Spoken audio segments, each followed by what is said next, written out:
नमस्ते dear healing angel. Last class में हमने पार्टोग्राफ के बारे में पढ़ा था और अभी हम पढ़ेंगे नेक्स्ट जनरेशन पार्टोग्राफ, जिसको लेबर केयर गाइड भी बोलते हैं। ठीक है, तो लेबर केयर गाइड WHO ने रिकमेंड किया था 2020 में, और ये नेक्स्ट जनरेशन पार्टोग्राफ है। इसको ही रिवाइज किया हुआ है और ईजी वे में इसको रिवाइज किया है और ईजी कर दिया है। ठीक है, तो यहाँ पर ये जो आपको चार्ट दिखाई दे रहा है, ये जो आपको ग्राफ दिखाई दे रहा है, ये लेबर केयर गाइड का ग्राफ है। ओके, तो ये थोड़ा सा मॉडिफाइड पार्टोग्राफ से अलग है। ओके, तो देख लेते हैं कि लेबर केयर गाइड है वो क्या है और ये क्यों WHO ने इसको रिवाइज किया है और रिकमेंड किया है। ठीक है, तो देख लेते हैं लेबर केयर गाइड है क्या। तो मैंने पहले ही बताया WHO ने 2020 में इसको रिवाइज किया है, इसी को ही नेक्स्ट जनरेशन पार्टोग्राफ बोलते हैं। और ये न्यू रिकमेंडेशन इसका क्या बोलते हैं, वहाँ पर एक्टिव फेज था वो 4 सेंटीमीटर से स्टार्ट होता था और पार्टोग्राफ प्लॉट करना हम 4 सेंटीमीटर डायलिटेशन से स्टार्ट करते थे। अब ये बोलता है कि ये 5 सेंटीमीटर एक्टिव फेज 5 सेंटीमीटर से स्टार्ट होता है और हम प्लॉट करना भी 5 सेंटीमीटर से स्टार्ट करेंगे। ठीक है, और अगर बेबी और मदर फाइन है और जो डायलिटेशन है एक्टिव फेज में वो less than 1 centimetre per hour है, तो भी कोई इंटरवेंशन करने का ज़रूरत नहीं है। इसका मतलब हम थोड़ी देर और वेट कर सकते हैं। ठीक है, अभी इसमें एक चीज़ हटा दिया जो अलर्ट लाइन और एक्शन लाइन था। अलर्ट और एक्शन लाइन को नेक्स्ट जनरेशन पार्टोग्राफ या लेबर केयर गाइड से हटा दिया है। ठीक है, लेबर केयर गाइड को सारे फीमेल्स में यूज़ करते हैं। जो मॉडिफाइड पार्टोग्राफ था उसको हम प्राइमी ग्रेविडा के लिए और अगर कुछ कॉम्प्लिकेटेड लेबर है या हाई रिस्क प्रेगनेंसीज है उसके लिए यूज़ करते थे। यहाँ पर किसी भी फीमेल का डिलीवरी हो रहा है, कोई भी ग्रेविडा है, वो सब के लिए यूज़ कर सकते हैं। ठीक है, अभी इसके और इसको सारे लेवल ऑफ हेल्थ केयर में यूज़ करना है। मतलब आपको sub centre, PSC, CHC, district hospital and all the level of health care वो सब जगह पे यूज़ कर सकते हैं। ठीक है, और इसमें 7 सेक्शंस है। ठीक है, इसमें जैसे कंपोनेंट उसमें इसमें भी कंपोनेंट के लिए 7 सेक्शंस है। और वो 7 सेक्शंस क्या है, फर्स्ट है patient detail and labour details, second है सपोर्टिव केयर, थर्ड है केयर ऑफ बेबी, फोर्थ है केयर ऑफ वुमेन, फिफ्थ है लेबर प्रोसेस एंड सिक्स्थ है मेडिकेशन एंड लास्ट है शेयर डिसीजन मेकिंग। ठीक है, इसके लिए एक निमोनिक है, आप पेशेंट डिटेल को याद रखिए। Then smart and beautiful women love me, ये एक निमोनिक है। ठीक है, तो smart for supportive care, beautiful for care of baby, B for baby, then W women for care of women, love is denoting labour process and me is medication, और last में share decision. तो smart and beautiful women love me is the mnemonic. ठीक है, then क्या क्या है labour care guide में। ठीक है, तो इसको हमने लेटेंट फेज को तो उसमें भी डिनोट नहीं किया था, मॉडिफाइड में भी, इसमें भी नहीं करना है। ठीक है, एक्टिव फेज यहाँ पर 5 सेंटीमीटर से स्टार्ट हो रहा है। No alert and action line पहले भी बता चुकी हूँ। और इसमें एक बहुत ही इम्पॉर्टेंट है, वो सेकेंड स्टेज को इंक्लूड किया है, जो कि मॉडिफाइड में सेकेंड स्टेज का कुछ भी चीज़ मेंशन नहीं था। ठीक है, अब इसके सेक्शंस को 1 बाय 1 करके देखते हैं। तो फर्स्ट सेक्शन ऑलरेडी बता दिया है कि उसमें क्या क्या करना है। पेशेंट का नेम है, एज है, पैरिटी है, टाइम ऑफ ऑनसेट है, ऑनसेट ऑफ एक्टिव लेबर है, कब एक्टिव लेबर स्टार्ट हुआ है, और रप्चर ऑफ मेम्ब्रेन है। ठीक है, तो यहाँ पर नेम लिख सकते हैं, पैरिटी है, onset of labour, active labour का डायग्नोसिस है, ये सारी चीज़ें आपकी फर्स्ट सेक्शन में है। सेकेंड सेक्शन में है सपोर्टिव केयर। सपोर्टिव केयर में ये नया ऐड हुआ है, बिल्कुल न्यू है, और इसको स्पेशली मदर के सपोर्ट के लिए इस सेक्शन को बनाया है। ठीक है, तो उसमें ऐड किया है कॉम्पेनियन। ठीक है, तो मदर के साथ में कोई कॉम्पेनियन ज़रूर रहना चाहिए। ठीक है, अगर मदर के साथ में कोई कॉम्पेनियन नहीं है, इसका मतलब अलर्ट है। ये जो कॉलम है, ये जो इस तरफ जितना भी कॉलम आएगा, ये पूरा ये अलर्ट लाइन को शो करता है। ठीक है, तो उसके लिए C for companion, P for pain relief, O for oral fluid ले रही है कि नहीं, एंड P फॉर पोस्चर। ठीक है, तो कंपेनियन हर वुमेन के साथ में रहना, चाहे उसका फैमिली मेम्बर हो या कोई उसका स्पाउस हो या जो भी हो। अगर नहीं है तो कोई अपार्ट फ्रॉम द स्टाफ, जो लेबर स्टाफ है उसके अलावा उसको प्रोवाइड करना है एक कंपेनियन, जो लेबर की प्रोसेस में उसको गाइड कर सके या उसको सपोर्ट कर सके, साइकोलॉजिकली सपोर्ट कर सके। ठीक है, अगर कंपेनियन है और पेन रिलीफ, ये सब अगर मिल रहा है तो उसके लिए यस लिखना है, अगर नहीं मिल रहा है तो नो लिखना है, एन लिखना है उसके लिए, और यस के लिए वाई लिखना है। और वुमेन डिक्लाइन कर रही है, वुमेन को नहीं चाहिए पेन रिलीफ, ओरल फ्लूइड या फिर कंपेनियन नहीं चाहिए, उसके लिए डी लिखना है। पोस्चर के लिए आपको लिखना है मोबाइल, अगर पेशेंट वॉक कर रही है या मूव कर रही है तो उसके लिए लिखना है MO मोबाइल। और अगर पेशेंट है वो सुपाइन में ही है और वो मोबाइल नहीं है तो वो अलर्ट साइन है, इट्स नॉट गुड साइन, तो उसके लिए SP लिखना है। ठीक है, तो ये यहाँ पे मेंशन करना है। अब दो चीज़ें हैं यहाँ पे, एक है आवर्स लिखा हुआ है, यहाँ पे आप टाइम लिखते जाएंगे कितने बजे से आपने ये पार्टोग्राफ फिल करना स्टार्ट किया है या लेबर केयर गाइड फिल करना स्टार्ट किया है, ये आपको लिखना है। ठीक है, तो एक्टिव फेज़ है यहाँ पर 12 आवर्स का, अगर 12 आवर्स से एक्सीड हो रहा है फर्स्ट स्टेज तो हमको नेक्स्ट लेबर केयर गाइड का शीट है वो चेंज करना है। अब देखिए यहाँ पे सेकेंड स्टेज ऑफ लेबर को भी मेंशन किया हुआ है। ठीक है, तो ये हो गया आपका सेकेंड सेक्शन, उसमें सपोर्टिव केयर है, मदर का companion, pain relief, oral fluid और पोस्चर, याद रहेगा। यस के लिए वाई लिखना है, नो के लिए एन लिखना है, डिक्लाइन किया है तो डी लिखना है, और पोस्चर के लिए मोबाइल है, वॉक कर रही है, चल रही है तो उसके लिए MO लिखना है, सुपाइन लिखना है अगर मदर सुपाइन में है तो, और ये अच्छा साइन नहीं है।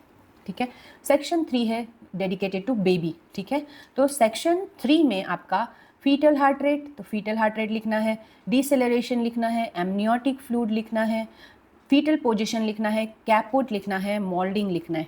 ठीक है, अब इसमें अलर्ट साइन क्या है, तो मैंने ये जो कॉलम है आपका इस तरफ का, इसमें लिखा हुआ है अलर्ट। ठीक है, ये अलर्ट है, अगर ऐसा मिलता है हमको तो हमें अलर्ट हो जाना है। तो फीटल हार्ट रेट अगर लेस देन 110 है तो अलर्ट होना है, और more than 160 beat per minute है तो भी अलर्ट होना है, मतलब ज़्यादा है। लेट डिसेलरेशन हो रहा है फीटल हार्ट रेट में ही, तो उसके लिए क्या करना है, आपको अलर्ट रहना है। म्यूकोनियम प्रेजेंट है या ब्लड प्रेजेंट है एमनियोटिक फ्लूइड में तो अलर्ट हो जाना है, और ऑक्सीपिटो पोस्टीरियर और ट्रांसवर्स पोजीशन है तो भी हमको अलर्ट रहना है। कैपुट है, कैपुट की डिग्री है, कैपुट सक्सेडिनम होता है, बेबी का यहाँ पे स्वेलिंग हो जाता है, अगर वो ज़्यादा है 3rd डिग्री है तो भी अलर्ट हो जाना है, और मोल्डिंग का 3rd डिग्री है तो भी हमको अलर्ट रहना है। ठीक है, तो यहाँ पर आपका पूरा चीज़ दिखाया हुआ है। तो फीटल हार्ट रेट है, देन ये सारी चीज़ें आपको मेंशन करनी है, और ऐसा अगर कुछ मिलता है तो अलर्ट हो जाना है। ठीक है, सेक्शन 4 है वो मदर को डेडिकेटेड है, वुमेन को डेडिकेटेड है, उसमें मदर का पूरा वाइटल साइन रहेगा और यूरिन का रिपोर्ट रहेगा। ठीक है, तो ये जो पार्ट है ये मदर का है, इसमें भी आपको अलर्ट साइन दिखा है, लेस देन 60 इसका मतलब अलर्ट साइन है, मोर देन 120 अगर पल्स है तो अलर्ट साइन है।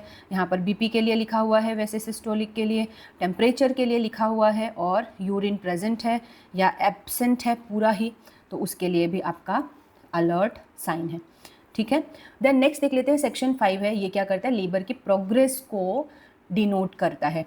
ठीक है, इसमें लेबर का प्रोसेस हम प्लॉट करते हैं, तो इसके लिए क्या है, आपका यूटराइन कॉन्ट्रैक्शन है। ठीक है, वो सेक्शन 5 में नोट करेंगे। तो नंबर ऑफ कॉन्ट्रैक्शन, यहाँ पर number of contraction in 10 minutes, तो अगर लेस देन 2 है तो अलर्ट साइन है, लेस और मोर देन 5 है तो अलर्ट साइन है। ठीक है, तो यहाँ पर आपको मेंशन करना है कि कितने कॉन्ट्रैक्शंस आए हैं यहाँ पे 10 मिनट्स में, और कॉन्ट्रैक्शन का ड्यूरेशन अगर लेस देन 20 सेकेंड है, क्योंकि अभी हम एक्टिव फेज में पहुंच चुके हैं तो एटलीस्ट मॉडरेट कॉन्ट्रैक्शन आना चाहिए।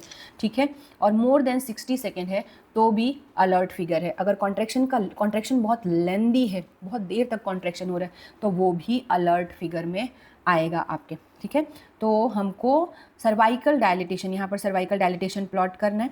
सर्वाइकल डायलिटेशन के लिए आपका यहाँ पे अलर्ट और एक्शन लाइन नहीं है, तो आपको यहाँ पे देखना है कि 5 सेंटीमीटर डायलेट हुआ है और उसके लिए लगा है आपको मोर देन 6 आवर। ठीक है, तो अलर्ट साइन है। देन 5 से 6 सेंटीमीटर के बीच में जो गया है और उसके लिए लगा है 5 आवर्स, तो ये भी एक अलर्ट साइन है। देन 7 सेंटीमीटर के लिए उसको फिर से 6 सेंटीमीटर से 7 सेंटीमीटर होने के लिए मोर देन 3 आवर्स लगा है, तो अलर्ट साइन है।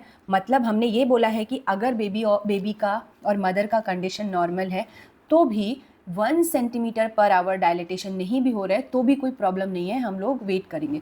बट कितना वेट करना है वो यहाँ पे टाइम बाउंड दिया हुआ है। ठीक है, तो अगर 5 सेंटीमीटर डायलेट होने के लिए मोर देन 6 आवर लग रहा है तो अलर्ट है। 5 सेंटीमीटर से 6 सेंटीमीटर हम 5 आवर से ज़्यादा वेट नहीं कर सकते। देन 6 से 7 सेंटीमीटर के लिए 3 आवर से ज़्यादा वेट नहीं कर सकते, और 7 to 8 सेंटीमीटर के लिए 2.5 आवर्स से ज़्यादा वेट नहीं कर सकते। एंड अगर मदर है वो पुश करना स्टार्ट करती है तो हम लोग उसको पी से इंडिकेट करेंगे, ठीक है। कब वो पुश करना मतलब पुश हो रहा है, जब बेबी पुश होने लग जाता है तो उसको हम पी से डिनोट करते हैं।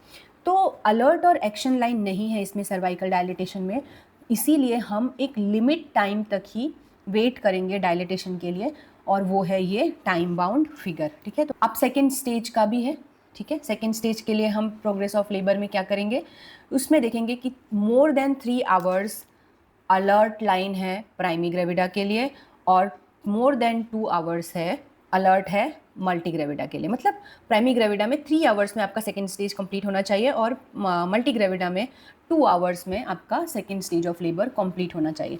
सेक्शन 6 दिखाता है ऑक्सीटोसिन मेडिकेशन जो दिया है, और कोई मेडिसिन दिया है वो, या आईवी फ्लूइड दिया है वो डिनोट करता है, ठीक है, सेक्शन 6 में। देन ये है आपका कंप्लीट लेबर केयर गाइड, ठीक है। तो ये वाला एरिया हो गया आपका आइडेंटिफिकेशन, ये सपोर्टिव केयर, ये बेबी, ये for this is for women, section 5 for labour. 7th में क्या है आपका, 7th में है शेयर्ड डिसीजन। तो अभी डिस्कस करना है प्रोग्रेस ऑफ लेबर को अपने को वर्कर के साथ में, कलीग के साथ में और सीनियर्स के साथ में। एसेस करना है कंडीशन कि सब ठीक है या नहीं करके, और अगर कुछ प्लान करना है तो प्लान ऑफ एक्शन मेंशन करना है कि अभी लेबर का प्रोग्रेस है वो स्लो है या ठीक है, तो उसके हिसाब से हमको असेसमेंट करके प्लान करना है किसी भी इंटरवेंशन के लिए, ओके। तो ये हो गया all about labour care guide, ठीक है। तो आई होप कि आप सबको लेबर केयर गाइड के बारे में क्लियर हुआ होगा। क्विक रिवीजन कर देती हूँ। ये नेक्स्ट जनरेशन पार्टोग्राफ है, 2020 में WHO ने रिकमेंड किया है। इसमें कुछ कुछ मेन हाइलाइट्स हैं, वो है एक्टिव फेज स्टार्ट होता है 5 सेंटीमीटर सर्वाइकल डायलिटेशन से। Second alert line action line को हटा दिया है। थर्ड आपका सेकेंड स्टेज ऑफ लेबर को भी इंक्लूड किया है। फोर्थ सपोर्टिव केयर में मदर को पेन रिलीफ, कॉम्पेनियन, ये सारी चीज़ों को ऐड किया है, और इसमें शेयर डिसीजन मेकिंग इंक्लूड किया है ताकि हम साथ में मिलकर प्लान कर सकते हैं कि क्या क्या डिसीजन लेना है किसी पेशेंट के लिए। तो इसमें सेक्शंस हैं, और उस सेक्शन को याद रखने के लिए मैंने एक निमोनिक बताया है आपको। तो फर्स्ट आइडेंटिफिकेशन, उसको याद रखना ही है क्योंकि वो तो आगे में ही रहता है। सारे कोई भी डॉक्यूमेंट फिल करने के लिए आपको आइडेंटिफिकेशन फिल करना ही पड़ेगा। सेकेंड से स्टार्ट होता है आपका स्मार्ट ब्यूटीफुल वुमेन लव मी। तो स्मार्ट से सपोर्टिव केयर, ब्यूटीफुल से baby, care of baby, women से केयर ऑफ वुमेन, लव से लेबर प्रोग्रेस, एंड मी से मेडिकेशन, एंड लास्ट है आपका शेयर्ड डिसीजन, ओके। तो आई होप कि आपको पूरा प्रोसेस लेबर केयर गाइड का क्लियर हुआ हो, और आप अभी जितना भी आपको पूछेंगे एग्जाम में, मे बी वो लेबर केयर गाइड के बारे में पूछ सकते हैं, आपको प्रिपेयर रहना है, ठीक है। ये हो गया all about next generation partograph. So मिलते हैं नेक्स्ट वीडियो में with second stage of labour. तब तक के लिए पढ़ते रहिए, मोटिवेटेड रहिए। Thank you so much, bye bye.